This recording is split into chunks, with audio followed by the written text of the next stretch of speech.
Two identical charged conducting spheres A and B have their centers separated by a certain distance. Charge on each sphere is q and the force of repulsion between them is capital F.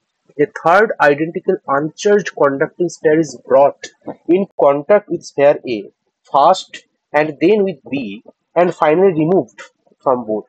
New force of repulsion between sphere A and B, radii of A and B are negligible compared to the distance of separation, so that for calculating force between them they can be considered as point charges is best given as. ওকে, তো দেখো আমাদের কি বলতে চাইছে এক্ষেত্রে, আমাদের দুটো conducting charged বডির কথা বলেছে এরকম ভাবে, দুটোরই সেম রেডিয়াস, দুটোরই চার্জ প্রথমে বলেছে কিউ, এবং এই দুটো চার্জের যা রেডিয়াস সেই রেডিয়াস থেকে এদের ডিস্টেন্সটা অনেকটাই বেশি, যাতে আমরা এই দুটো বডিকে as a point charge treat করতে পারি। ওকে, তো এই দুজনের মধ্যে যদি সেপারেশন আর হয় তাহলে কত ফোর্স কাজ করছে? F equals to Q into Q divided by R square equals to Q square by R square.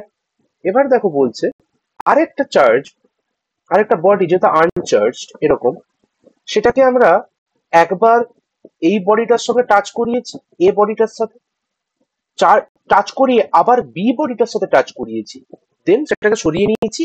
এখন এই এ আর বি বডির মধ্যে কত ফোর্স কাজ করছে সেটা তোমাকে বের করতে বলেছে। ওকে, তো দেখো এই রেড কালারের বডিটা যেহেতু প্রথমে আনচার্জ ছিল, তাহলে আমরা এটা বলতে পারি যে যেহেতু এ বডির সঙ্গে টাচ করিয়েছি, দুটো বডিতে এখন কত করে চার্জ হবে? Q plus zero divided by two, আর এটা তো কত হবে? কিউ বাই টু, মানে কিউ বাই টু করে চার্জ গুলো পেলাম। তারপর আবার এই বি বডিটার সঙ্গে এটাকে টাচ করছে, তাহলে সেক্ষেত্রে কত হবে?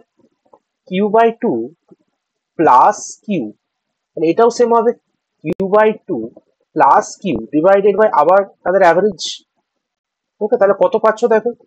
Three Q by four. এখানেও কত হবে? Three Q by four. তাহলে দেখো এই যে আনচার্জ বডি থেকে প্রথমে এ তারপরে বি বডিকে কানেক্ট করিয়েছি, তাতে এ বডির ওপর চার্জ হয়েছে কিউ বাই টু এবং বি বডির ওপর চার্জ হয়েছে থ্রি কিউ বাই ফোর, কিন্তু এক্ষেত্রে তোমার ডিস্টেন্সটা আগের মতনই থেকে গেল। তাহলে নেট ফোর্স কত কাজ করছে কিভাবে কত? F vector sorry F dash equals to, এখন চার্জ গুলো চেঞ্জ হয়ে গেছে, Q by two into three Q by four divided by তাদের মাঝের ডিস্টেন্স আর স্কোয়ার। তাহলে এফ ড্যাশ ইকুয়ালস টু কত পাচ্ছ? Three Q by eight into one by R square, যেমন আছে। ঠিক আছে, এবার কি করবে? এফ ড্যাশ বাই এফ বের করবে। F dash by F equals to three Q by eight R square into R square by cube square. ঠিক আছে, এটা একটা কিউ ফোর্সের জন্য মাল্টিপ্লাই হবে। দেন দেখো একটু সিম্পলিফাই করে দাও, তো দেখো কত পাচ্ছ? F dash equals to three F by eight. তো এক্ষেত্রে আমাদের কারেক্ট চয়েস হয়ে যাবে option four, three F by eight.